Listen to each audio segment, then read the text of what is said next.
Hey everyone, welcome to Crossfire with Miami Community News, our second episode. I'm Winston Shaw, I'm Cheyenne Rosher. and today we have Carolina Echevarria as our guest. So could you introduce yourself, Cara? Hi, I'm Caro. I'm chief editor, founder of Edition Magazine. We just came out with our summer issue. I messed up. My spring issue, sorry. We're working on the summer issue currently, but yeah. So, Carolina, when did you found this magazine and what gave you the idea to start it? About a year ago, it's been in the works for, I want to say 2 years, and then we started 2024 winter in December. And I initially got the idea because in my school that I went to before, now I'm homeschooled,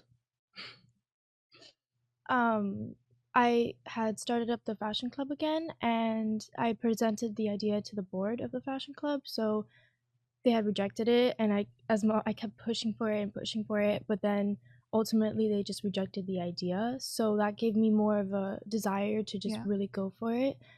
And yeah, from there is when I really started working on that. Yeah. So what kind of happened in Fashion Club that firstly gave you the inspiration, but also kind of made you realize that I need to be doing this on my own? Well, just everyone had a very different vision for what they wanted with the club, and I didn't really agree with certain things. So, I kind of just decided to go on my own for it because yeah, no one really climbed on board with me. But yeah. Yeah. And what was different about the way that you wanted to show fashion in this magazine that you wanted to take off on your own? Like, was it a specific way of the approach that you had with writing, or the approach that you had with the artistic blend of photography and whatnot? Well, initially, I just wanted to showcase how people our age can express themselves and not be judged for it. Yeah. As a high schooler, I would go to school and everyone is always dressed the same, acting the same topics of conversation over and over again. So I was like, and then when I wanted to dress different or look different or talk about something different, I'd be criticized for it. So I was like, I want to do a publication that celebrates people like that and showcases that it's okay to be who you are and you don't have to fit into society's expectations. Yeah, That's great. That's very brave. And I think it's great that at this age you're able to find something you're passionate with and commit to it so fully. I think that's great. Do you want to walk us through the process of how you put together this magazine? Yeah. So fun. So honestly, it is a little bit difficult because to find a team, especially with the low funding that we have at the moment, it's very difficult to get people who are trusting in the vision because we just started a year ago. But when we gather a team of photographers, stylists, makeup artists, and models, we organize a shoot for a certain date. We go out to a few locations, do a shoot. Now we're getting into film, so we will be seeing some short films out soon in June. So, yeah, mainly that. We'll all stay in touch, and we have mood boards that we put together for each issue. Nice. So, and then we collaborate with some brands, so that's cool too. Yeah, that's great. And so when you take these models out and you have these shoots, is it with a specific designer? Is it with a local brand, or are they inspired by your team, or what exactly, what's the clothing like? The clothing, we usually just go out and shop, or I'll collaborate with the stylist that she has pieces of her own that we will use for the shoot, and then good credit to the designers on the webpage or the physical magazine. And then, sorry, I spaced out. No, it's okay. But yeah, we usually use multiple designers for the clothing for the shoot, and yeah, honestly, I give that all to the stylist because I trust her. Yeah. So whatever she has with the vision, she goes off the mood board, of course, and what we want for the magazine and the stories. But yeah. Yeah. So that's a good point to jump off of. How important do you kind of think team management has been in building this project? Extremely important. Everyone needs to be on the same page. I want to know what everyone is thinking, what's everyone's views and thoughts. I want to know everything so we can accommodate everybody correctly. And I want everyone to feel heard, because it's kind of the whole reason we did the magazine. Yeah. So people can be heard. But yeah, I think it's number one, because without a team, you can't do anything. Yeah. You know? Yeah. And as a founder, like, is that your main job, team organization, or do you also do writing or photography? Yeah, I have a few articles that I've written here and there for the blog and for the physical magazine. I do have a team of writers: Catherine Gonzalez, Ellie Boherman, I'm going to butcher her name, Ellie Boherman, something like that. And then my executive assistant, Eva Linden. Amazing team. Amazing. They create so many good pieces for the magazine. They're incredible. But yeah, I do write a little bit. I mostly just overview everything of the magazine, but yeah, pretty much. So what does the brainstorming process for creating those ideas to write about kind of look like? I mean, to write about. Okay. I usually get inspired by movies and like just random thoughts that pop into my head, like, oh, why is this a certain way and that's a certain way, and should write about the difference, or I don't know, something like, I'm butchering this, but like in the general scheme of like trends and whatnot. Yes. Like what is a color palette for spring, and then we dive into that. And then I had interviewed a fashion stylist that's worked for Elle magazine, Kasia Johnson. Amazing. She's wonderful at what she does. So I'd interviewed her for that article, and we'll do topics like that. Yeah. What other interviews have you done? Like with other people? Yeah. Okay, I've done it with the stylist and Michael, I'm gonna butcher his name as well. Arseno? I don't know. And then Renata Olavera. Everyone has a crazy name. I'm sorry. That's okay. But yeah, I am not good at pronunciation. So I've conducted a few interviews, not too many, but some of them have been online. Yeah. So I get nervous a little bit. And it's mainly you that does the interviews, right? Yeah. Okay, perfect. And I think, how do you think these interviews, or just even just the magazine in general, how do you think it's connected you to other people in the scene, and how important do you think that is for your career? Extremely. Networking honestly is number one. You never know when you might need or who you might need to talk to. Like, you need to network. And I've connected with people even from New York, which is perfect, because I want to move there and have some friends. So that's great. Sorry, what was the question? No. Like how do you think this magazine has also connected you to like a community? Oh yeah, no, everyone is very supportive. Like, I'll do something for someone, and then when I need them, they'll do something for me, or like when we just help everyone out, because everyone is starting off. So we just help each other out, and everyone is super creative, so you always learn something from them. Yeah. But yeah. And you mentioned that how you want to move to New York, obviously because of the fashion scene there. But what do you feel about Miami's fashion scene? Like, what's your opinion on it? Do you think it's, I know it's a weighted question, but like, do you think that there's like a really prevalent scene here? Do you think it's like have you just asked that yesterday? Oh, really? Yeah. Well, where I go, honestly, it depends. Like, there would be very well-dressed people, and then there's the other side where they're just like, obviously the weather is very hot, so crop tops, shorts, Converse, all of that sort. So for me, I don't see that it's that prevalent in Miami, but if you go to downtown Brickell, those nice places, there's very certain places that you will find, more fashion-y areas. Yeah. So if you're kind of delving more into the specifics, how big of a role do you think nostalgia kind of plays in like reoccurring trends in general? Like, how big is that right now, especially? I think it's coming back. As we know, in 2020, we had a lot of like 80s fashion coming back. So I think, for at least I can speak for the summer issue, we're going to dive into a lot of Ocean Drive, which is where the shoot is located. So we're going to really try to bring back 80s trends, like bright reds, shorts, because it's the summer. And one pieces, which I think are cute, belted. things like that. High socks with sneakers, Adidas, if anything. But yeah, I don't know if I explained that well, but No, that's No, it's good. good. Yeah. Yeah.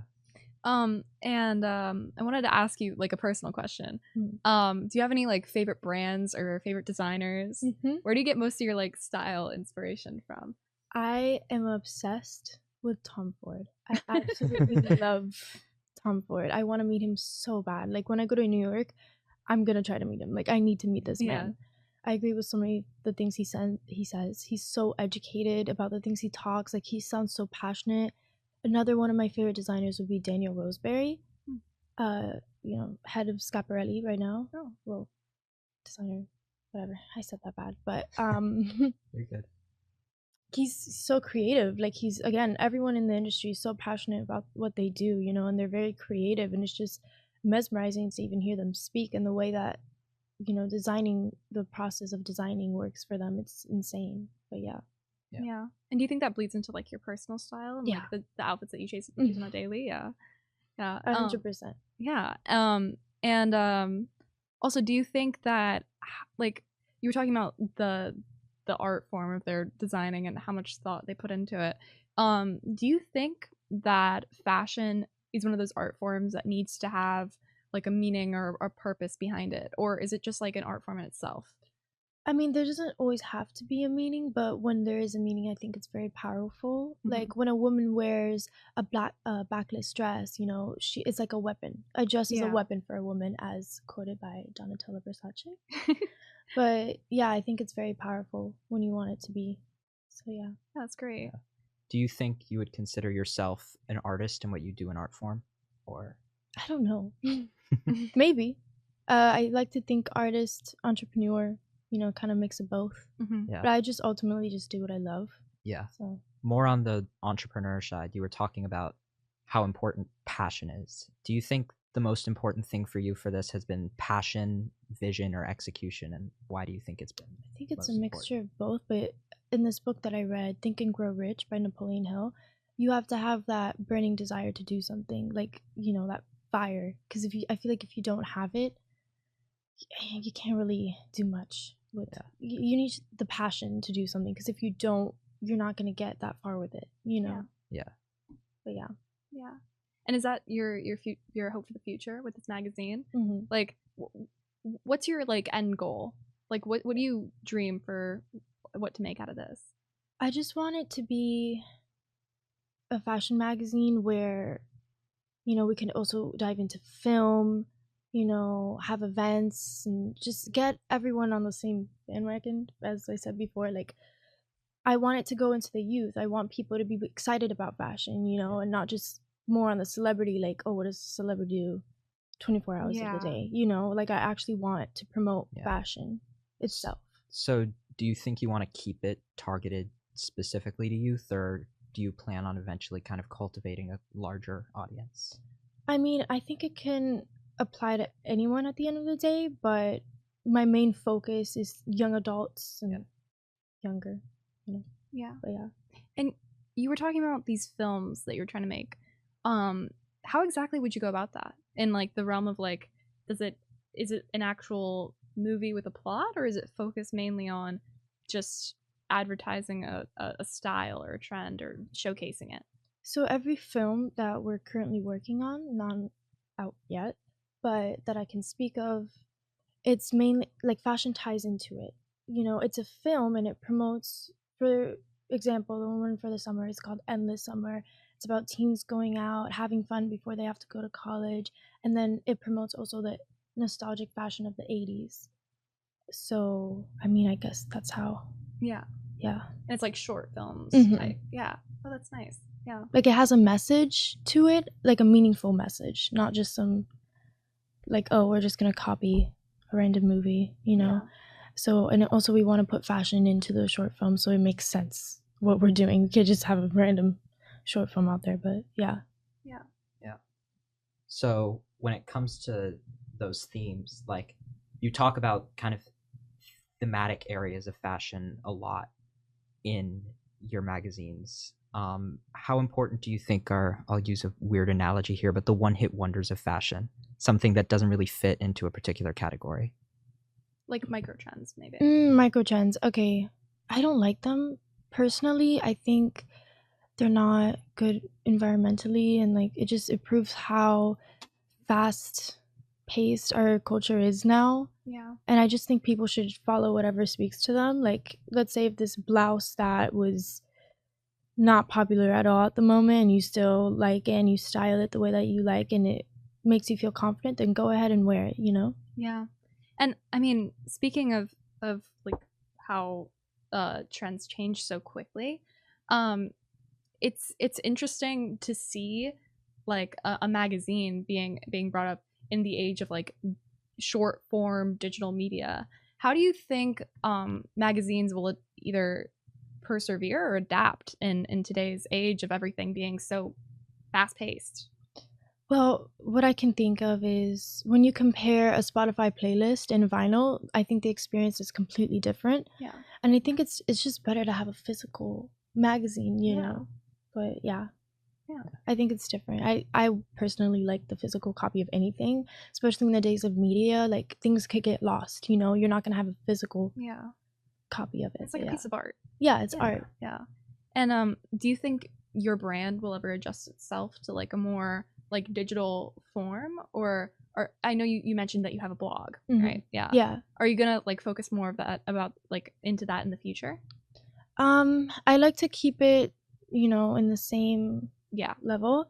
So we have the online version of each magazine and we have the blogs. We also do personal styling services online. So we are very present online as well, because I do understand we are in this generation that everything is online. Although I wish it wasn't.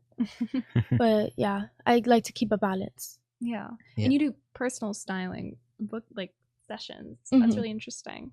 How do you like to go about those? Well, I like to speak with the person that I'm doing the styling for, get a vibe with them, like their energy. I want to know who they are as a person. Then I'll create a board for them and on Pinterest, like things that they like. They'll tell me, oh, I love dirty martinis and cheetah print and pool. So I'll curate a mood board of all the things that they like and I get a sense of it and what designers I feel speak to that mood and vibe. Yeah. So I'll just get some pieces it takes forever. It does. So yeah, I'll get some pieces, put it on a board, put them together, see how they like it. If they do, great. If they don't, start over. But yeah. So, in general, what do you think is the most important thing you've learned from going through the experience of building something from nothing? It's very difficult because no one trusts you in the beginning. They don't know who you are. They don't know what you're for. So it's a little difficult to get people on board with your ideas and projects, but honestly, thank God that I was able to have people work with me. And yeah, because I remember I was like praying. I was like, please, God, like, help me with this. Like, I really want, I want this to become something. And like, I swear, after I prayed, it worked out. It was crazy. But yeah. Yeah. In general, how important do you think that faith has been to you? Insane. Like, that's number one. I think faith is the foundation for everything. Yeah. But yeah. Okay. Well, thank you for coming on, Kato. Thank you. This has been our second episode of Crossfire, and thanks everyone for watching. Have a good day.